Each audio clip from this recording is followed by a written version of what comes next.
Salut tout le monde! Alors un petit point, une petite vidéo pour faire un petit point sur les énergies du moment et faire un voilà, voilà juste un petit point sur ce qui se trame en ce moment un petit peu pour tout le monde. Et on a pu en discuter avec Eric, on a regroupé nos infos qui sont complémentaires et je pensais intéressant d'en faire une petite vidéo parce que parce qu'il faudrait pas que ce soit la panique, on va dire. Faut pas que vous ayez la sensation effectivement que cette rentrée, elle est un peu synonyme de, de déprime au niveau de l'argent, de la survie, de plein de trucs. Parce qu'en fait, là, ce qui se passe, c'est que le système de croyance change, il se modifie, s'affaiblit en fait. Et on se rend compte que bah, le changement les changements, quels qu'ils soient, même s'ils sont très attendus, sont finalement une source d'angoisse parce que on n'aime pas tant que ça quand ça change. On est un peu des enfants, on a besoin d'être rassurés par des structures bien établies. Et en fait, là, l'image que j'avais, enfin que j'ai eu, c'était qu'en gros, notre système de croyance, c'était une maison. C'était une maison dans laquelle on se sentait en sécurité, dans laquelle on était protégé. Ça nous empêchait de voir l'horizon aussi, hein, ça nous empêchait de voir le champ des possibles, mais c'était rassurant. Aujourd'hui, notre maison, en fait, elle se rétrécit, rétrécit, rétrécit, rétrécit, et ça devient une prison.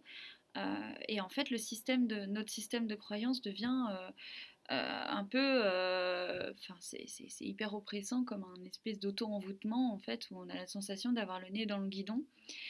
Et donc en fait on sent qu'on doit changer et en même temps on ne sait pas comment ni pourquoi. Et là-dessus, c'est une petite méthode qui m'est apparue, euh, logique.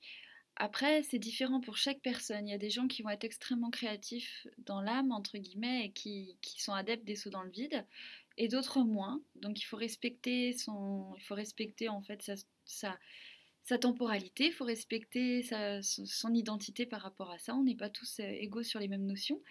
Bah, en tout cas, pour ceux qui ont besoin un petit peu plus de temps, qui manquent un petit peu de foi et de confiance, sachez qu'effectivement, on est tous impactés. Enfin, on est tous impactés. Disons que en fait la survie en ce moment elle est vachement en suspens. Alors quand tu la survie ça va être des considérations matérielles, voilà, des questionnements financiers, etc. Sachant que ça peut être des questionnements, même si vous êtes dans une situation, on va dire, économique stable, ça peut être des questionnements de changement de travail ou autre qui vous travaillent, mais vraiment qui vous travaillent, quoi. Pour le coup, c'est pas ah, genre, j'y pense, ça me fait ah, ça pourrait être sympa, c'est faut que je le fasse, je le fais pas. Enfin, tout prend émotionnellement des proportions peut-être un peu plus grandes.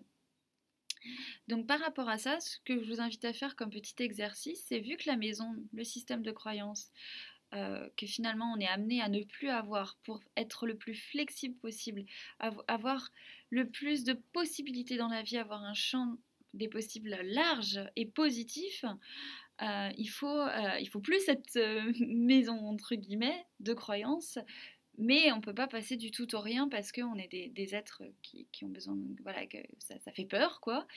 Donc là, vous vous redonnez un cadre en fait, un cadre établi sur le nouveau, en gros, ce vers quoi vous voulez aller, ce sur ce qui vous, voilà, vous remettez un cadre sur les faits établis de l'ordre qu'est-ce qui me plaît, qu'est-ce qui me plaît pas, mon système de valeurs c'est quoi, avec pourquoi pas des to-do list, des trucs voilà très cadrants, des trucs très cadrés.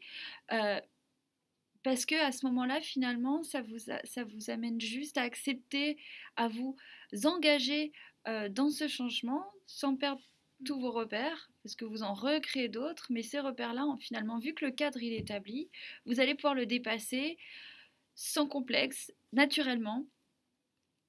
En fait, ce cadre établi va juste vous permettre de ne pas avoir le syndrome de la page blanche et d'être complètement perdu.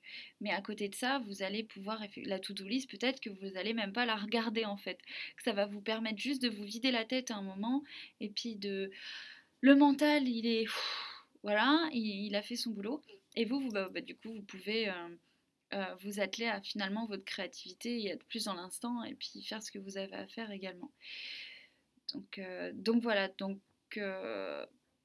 J'espère que c'est assez clair. De toute façon, si ça l'est pas, vous m'envoyez pareil un petit message et puis on en discute. Je vous fais des gros bisous et puis bah à bientôt. Salut.